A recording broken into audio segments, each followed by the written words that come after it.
সম্মানিত দর্শক, আসসালামু আলাইকুম। আরেকটি নতুন এবং গুরুত্বপূর্ণ ভিডিওতে আপনাদের স্বাগত। তাই না টেনে পুরো ভিডিওটা দেখার অনুরোধ রইল।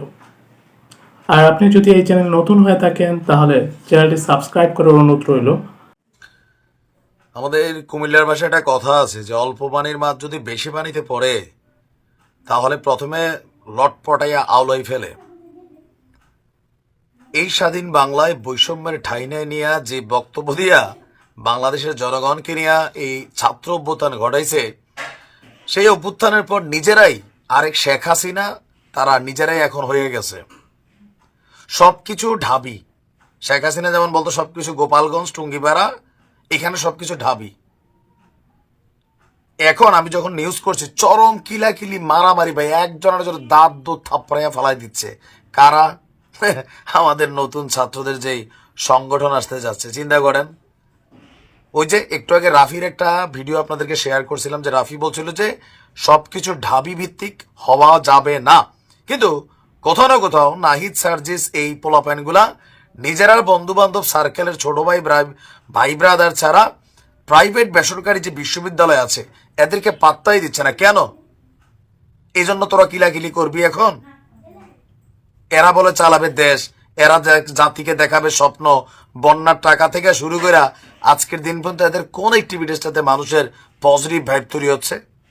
ঘটনার প্রেক্ষাপট, বৈষম্য বিরোধী ছাত্র আন্দোলনের সাবেক সমন্বয়কদের সমন্বয়ে গঠিত যে ছাত্র সংগঠন ছাত্র গণতান্ত্রিক শক্তি, সম্ভবত এইটা মানে ঘোষণার সাথে সাথেই এখানে পিটাপিটি মারামারি চলতেছে। বিকাল 3টায় সংগঠনের নাম এবং কমিটির কথার ঘোষণা থাকলেও আমি যখন নিউজটি করছি এই পর্যন্ত এটা পুরাপুরি হয় নাই। কেননা 4টার দিকে বেসরকারি বিশ্ববিদ্যালয়ের কিছু শিক্ষার্থী সেইখানে এসে তারা বলে যে ঢাবি বিশ্ববিদ্যালয় কেন্দ্রিক যে কমিটিটা তৈরি হচ্ছে এইটা তারা মেনে নেবেন না। তারা শতভাগ যৌক্তিক, কারণ এই আন্দোলনের গতিপথ ঢাকা ইউনিভার্সিটি তৈরি করে নাই, প্রাইভেট বিশ্ববিদ্যালয়গুলা সারা বাংলাদেশের যে এমপিওভুক্ত ইউনিভার্সিটিগুলো আছে, স্কুল কলেজের পোলাপাইনও ছিল এখানে। যত কমিটি খালি ঢাবি আর এই সমন্বয়ক নাহিদ সার্জিস, মানে এদের একটা টিমের বাইরে আমরা দেখছি কেউ ঢুকতে পারছে না।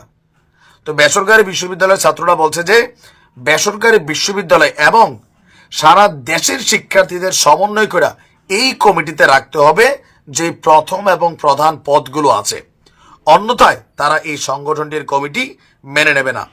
তো বেসরকারি শিক্ষার্থীরা বাধা দিলে এই যে এতদিন পাবলিকের উপর, আওয়ামী লীগের উপর যেমন মব চালাচ্ছে, তো ভাবতেছে যে এদেরও দাঁত দুধ ভেঙে দিবে।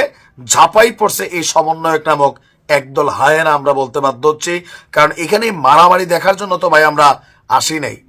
এখন এখানে কাদের নাম আসছে আপনারা যদি একটু দেখেন, একদম প্রধান ফোকাসে আমি যতটুকু আমাদের কাছে তথ্যসূত্র,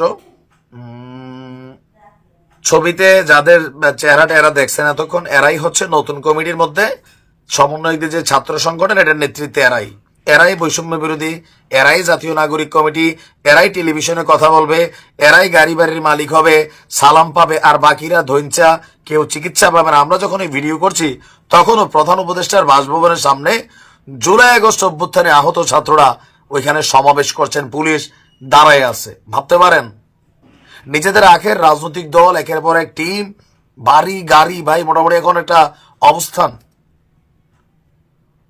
ধিক্কার জানাই আমরা এরকম অ্যাক্টিভিটিজের উপরে। দেখেন, রাজনৈতিক দল করেন কোনো সমস্যা নেই, কিন্তু কমিটিগুলো নিয়ে কেন আপনারা নিজেরা একটা টিম তৈরি করে নিজেরা ঢাবি কেন্দ্রিক এগুলো তৈরি করবেন? সারা বাংলাদেশ কি দঞ্চা? বেসরকারি বিশ্ববিদ্যালয় যদি রাস্তায় না নামতো তাহলে আপনাদের পরিণতিটা কি হতো? এখন নিজেরা ক্ষমতায় বসার পরে উপদেষ্টাও তারা, যত পদে আছে তারা, এরপরে এদের ভাই ব্রাদার কাছের লোক, এগুলা এগুলা আসলে আমরা দেখেন যৌক্তিক সমালোচনা করতে হবে। এখানে কাদের অবস্থান আছে, কারকে আপনারা জায়গা দিচ্ছেন? রাজনৈতিক দলগুলোর কাউকে ডাকছেন এখানে? পান নাই। এটা ইটস নট ফেয়ার। আপনারা নিজেরাই এখন বৈষম্য তৈরি করছেন, খালি কেমনে প্রধানমন্ত্রী হবেন, কেমনে কেউ মন্ত্রী হবেন, আরাম পেয়ে গেছেন। টিকবেন না, রাজপথে টিকবেন না, মাথায় রেখেন। সম্মানিত দর্শক, সম্পূর্ণ ভিডিওটি দেখার জন্য আপনাকে অসংখ্য ধন্যবাদ। ভিডিওটি ভালো লাগলে একটি লাইক দিয়ে আপনার বন্ধুর সাথে শেয়ার করতে পারেন। সেই সাথে আপনার গুরুত্বপূর্ণ মতামত আমাদের কমেন্ট বক্সে জানিয়ে দিতে পারেন। আর আপনি যদি এরকম আরও নতুন নতুন ভিডিও পেতে চান তাহলে আমাদের চ্যানেলটি সাবস্ক্রাইব করে রাখতে পারেন। তো এখনকার জন্য বিদায় নিচ্ছি, কথা হবে অন্য ভিডিওতে। ততক্ষণ পর্যন্ত ভালো থাকবেন। আল্লাহ হাফেজ।